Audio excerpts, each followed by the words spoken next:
Welcome to your personalized deep dive. Oh, cool. Today we're exploring a single intriguing document in French titled Lesson 1 Advanced Français. Oh. Now, before you worry about needing to brush up on your French, this lesson isn't about conjugations or grammar. Right.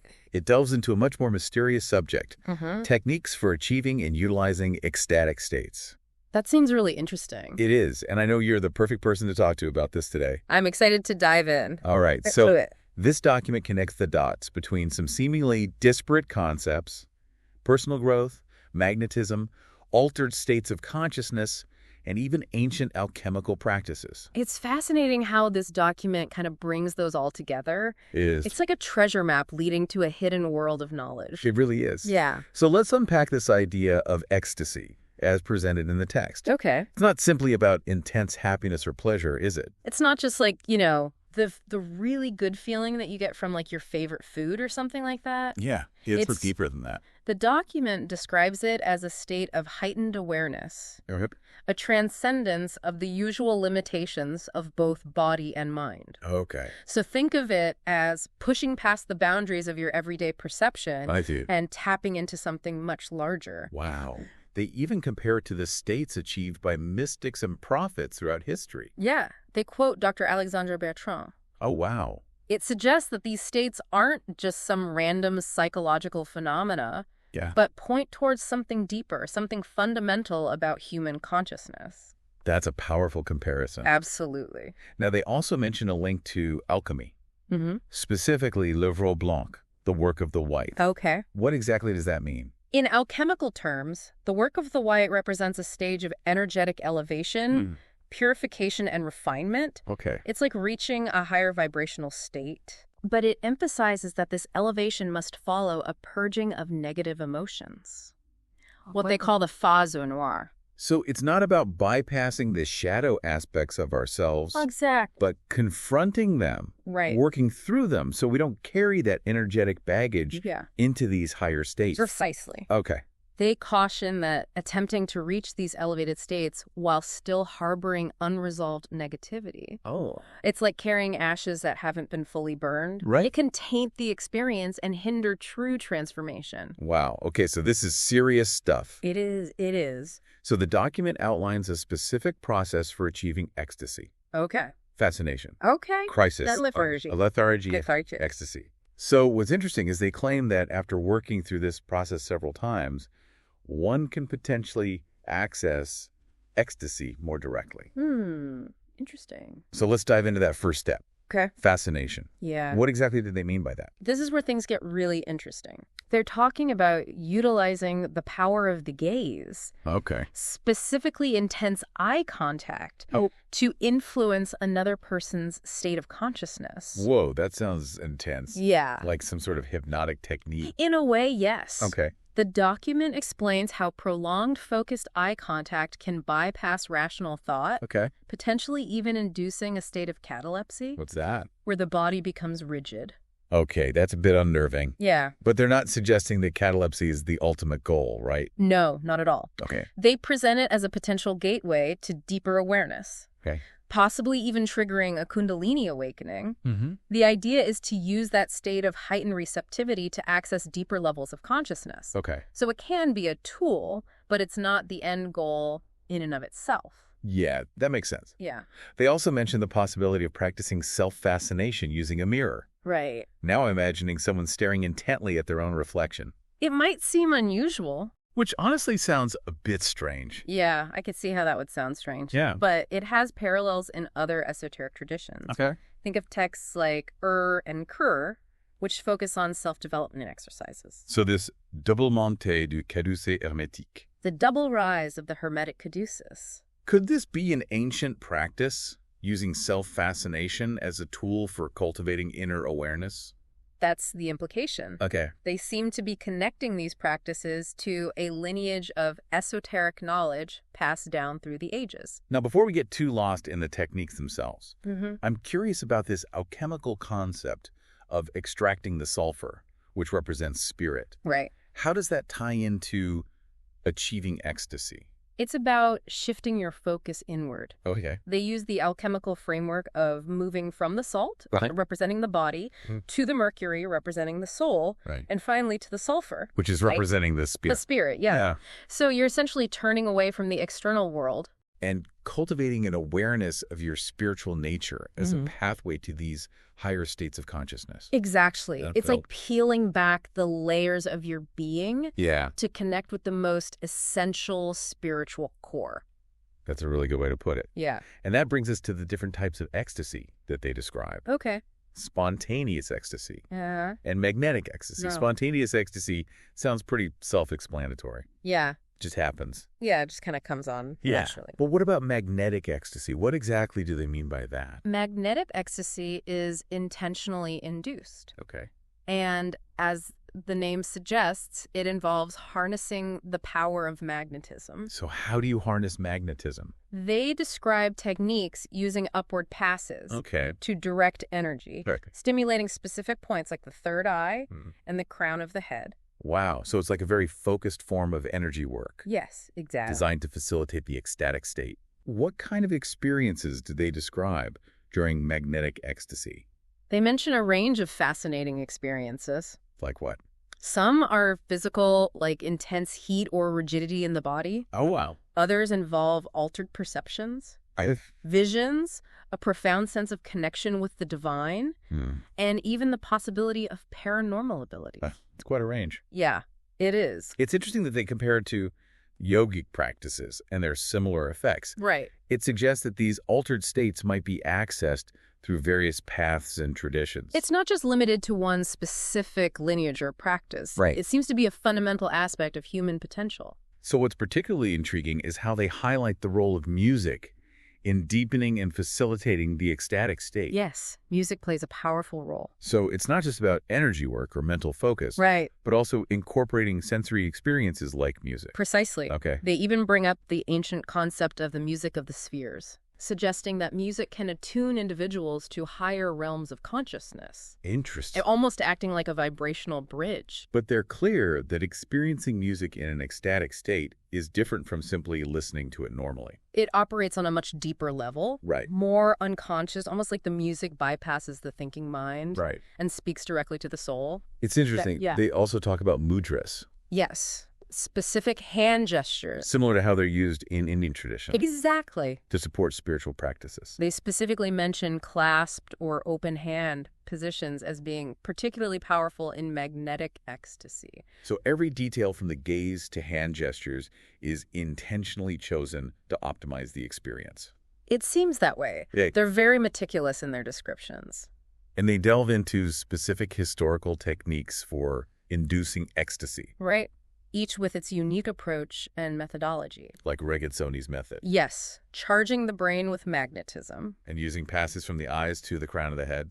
Wow. And then there's Cahagnia's technique. Focusing on drawing energy upwards from the solar plexus. Interesting. And Chando's Lee Hunt.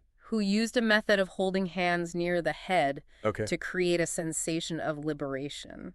It's fascinating how diverse these techniques are, yet they all seem to be aimed at achieving similar results. They're all exploring different pathways to access these heightened states of consciousness. But they don't just leave you hanging in that heightened state. No, they don't. They also emphasize the importance of techniques for bringing the individual back from the ecstatic state safely. That's crucial.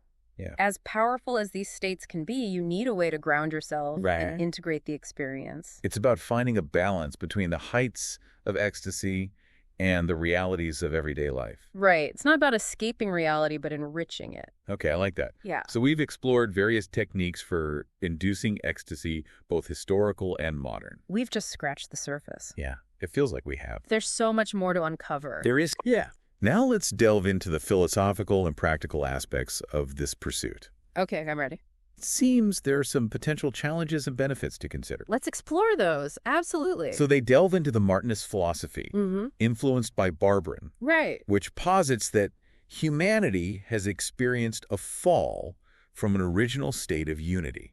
That's a common theme in a lot of mystical traditions. It is. Yeah. They suggest that ecstasy might offer a path back to that unity, Mhm. a way to reconnect with our essential nature. Kind of like a remembering Yeah. of who we truly are. Yeah. Yeah, That's a beautiful idea. it is. But they also acknowledge that the quality of the ecstatic experience can vary Of course. depending on the individual's level of spiritual development. Right. It's not a one-size-fits-all experience. Right. It makes sense that the more you've cultivated your inner landscape, Mm-hmm. the richer the experience might be. Yeah. So individuals who have cultivated a strong sense of presence and mindfulness, they tend to have purer and more profound ecstatic experiences. I see. It's as if your inner state influences the quality of your connection to these higher realms. Yeah. You're bringing your own baggage, so to speak, Right. to the experience. And they don't shy away from the biological aspects either. No, they don't. They mention the potential role of neurotransmitters like nitric oxide, dopamine, and oxytocin. It's fascinating how they weave together these ancient concepts with modern scientific understanding. Yeah, it's like bridging the gap between those two worlds. Absolutely. Now, what's crucial, they emphasize, is the process of reconstitution. Yes, grounding oneself after the ecstatic experience and integrating those insights into daily life. This is the red phase, a return to bodily awareness. Right, after the white phase of ecstasy. Now, this integration isn't always a walk in the park, is it? It can be quite challenging. Yeah. What are some of the challenges? Well, they mentioned the need to avoid seeing ecstasy as an escape from reality. Okay, so it's not about checking out the world. It's about enhancing your experience of the world. Okay. They also talk about the difficulty of concentrating on mundane tasks Oh, yeah, I can imagine. after experiencing these heightened states. Yeah, you're coming back and you've got to do the dishes. Right, exactly. So it's like, oh, man. Yeah, the contrast can be stark. Yeah, and they even talk about potential shifts in values. Right, where things that were once important might lose their significance. That's interesting. Yeah, it's like undergoing a profound shift in perspective. Mm-hmm. The things you once valued might seem trivial, Right. while new possibilities and priorities emerge. So it's like a reassessment of your values. Yeah, and they also bring up the possibility of emotional detachment, Okay. which can be both a challenge and an opportunity. How so? Well, on the one hand, you might feel less reactive to things that used to trigger you. Okay. But on the other hand, you might also feel a sense of distance from your emotions in general. So it's like finding that balance again, Exactly. not going too far. Right. It's about integration, not suppression. Right. It's like your emotional landscape is being rearranged. Yeah. And you need time to adjust to this new terrain. Sounds like having a strong foundation in self-awareness can make this integration process much smoother. Absolutely. It's like having a solid base to land on. Yeah. After soaring to such heights. I like that analogy. Yeah.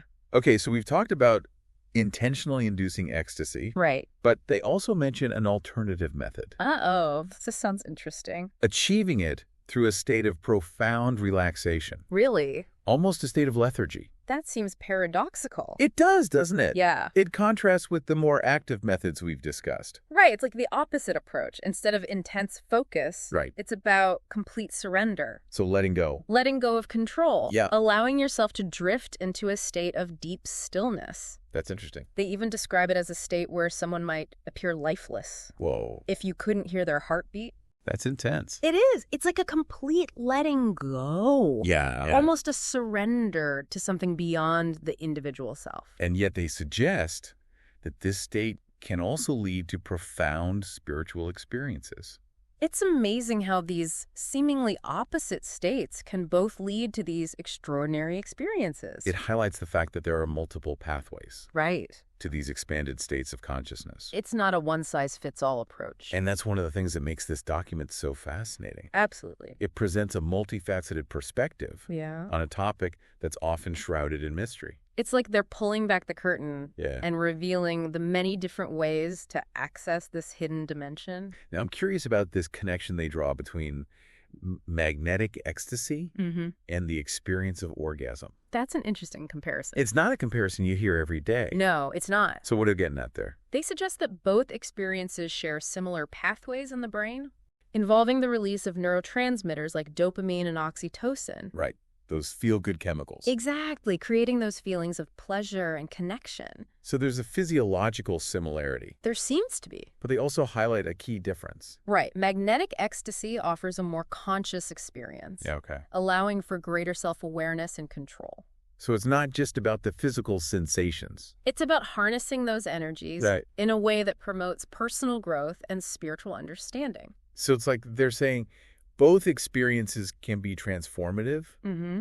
but magnetic ecstasy might provide a more direct path to deeper self-knowledge and spiritual evolution. It's like a more refined and intentional approach. Yeah, and they even propose combining conscious sexuality practices Tantra. with magnetic ecstasy, Interesting. suggesting that this integration can amplify the benefits for personal growth. It's about embracing both the physical and the spiritual aspects of our being. It's about wholeness. Yes, exactly. Speaking of practical matters, they offer some concrete advice for post-ecstasy integration, don't they? They do. What do they say? It's surprisingly down to earth. Okay. They emphasize hydration, Okay. eating healthy foods. Right, so nourishing the body. Exactly. Especially those rich and vital energy. Like fruits and vegetables. Okay. And avoiding substances that might interfere with the delicate energetic balance achieved during these practices. So maybe skip that after ecstasy pizza and beer.